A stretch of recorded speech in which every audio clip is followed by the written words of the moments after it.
పౌర్ణమి అనేది చాలా ప్రధానమమ్మ.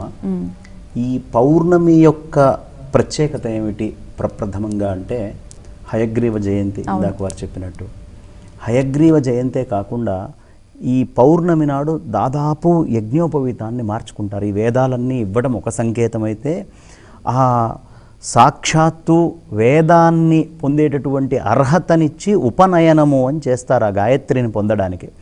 ఆ యజ్ఞోపవీతానికి కొత్తగా ఉపనయనమైన వాళ్ళకి ముంజ అని ఒకటి ఉంటుంది, ముంజ విడుపు అనే కార్యక్రమం చేస్తారు. అది లేని పక్షంలో మామూలుగా యజ్ఞోపవీతాన్ని కూడా మార్చుకోవడము అనేది ఒక సంప్రదాయంగా ఉంటుంది. ఇక్కడ ఈ యజ్ఞోపవీతము అనేది మళ్ళీ ఋగ్యజుస్సామ అథర్వ శాఖలకి ఒక్కొక్కళ్ళకి మనకి బోధాయన సూత్రమని, లేదు ఆపస్తంభ సూత్రమని, అశ్వలాయన సూత్రమని సూత్రాలు కూడా ఉంటాయి. ఇందులో ప్రధానంగా శ్రవణ నక్షత్రం రోజు యజ్ఞోపవీతాన్ని మార్చుకునేటటువంటి వాళ్ళు మన ఋగ్వేద శాఖీయులు అయితే, అదే అథర్వ వేదానికి వచ్చేటప్పటికి పౌర్ణమి చాలా ప్రధానం.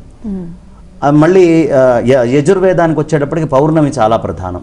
అదే అథర్వానికి వచ్చేటప్పటికి కూడా మళ్ళీ పౌర్ణమి ప్రధానం. వైశాఖ పౌర్ణమి కానీ లేదు ఈ పౌర్ణమి కానీ చేసుకుంటారు వాళ్ళు. మనకి ఇప్పుడు చేసుకోలేకపోతే భాద్రపద మాసంలో కూడా చేసుకోవచ్చు అని కొంత యజుర్వేదానికి ఒక అవకాశం ఉంది. అలాగే సామవేదానికి వచ్చేటప్పటికి వాళ్ళకి హస్త నక్షత్రం ప్రధానం. ఆ నక్షత్రంలో వాళ్ళు చాలా విశేషంగా ఈ యజ్ఞోపవీతం మార్చుకుంటూ ఉంటారు.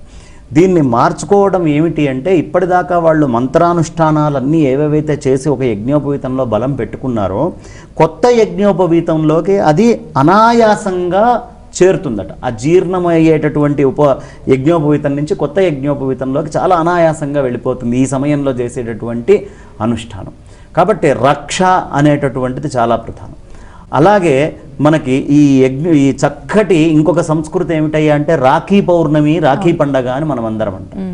ఈ రాఖీ పండగ చక్కగా చెల్లెళ్ళందరూ కూడా అన్నలకి సర్వరక్షగా వాళ్ళ చేత్తోటి కనుక అది కట్టించుకుంటే ఏ కార్యక్రమాన్ని వాళ్ళు పెట్టుకున్నా దిగ్విజయంగా ముందరికి వెళ్ళిపోతుంది, ఏ విధమైనటువంటి బాధ కష్టము లేకుండా. అయితే ఈ దక్షిణాపథంలో ఇప్పుడు ఇటు ప్రాంతానికి వచ్చేటప్పటికి రాఖీ మెల్లిమెల్లిగా విస్తరించింది, కానీ ప్రధానంగా రాఖీ ఉత్తరాపథంలోనే ఎక్కువ చేసుకునేవాళ్ళు, ఉత్తరాది వాళ్ళే.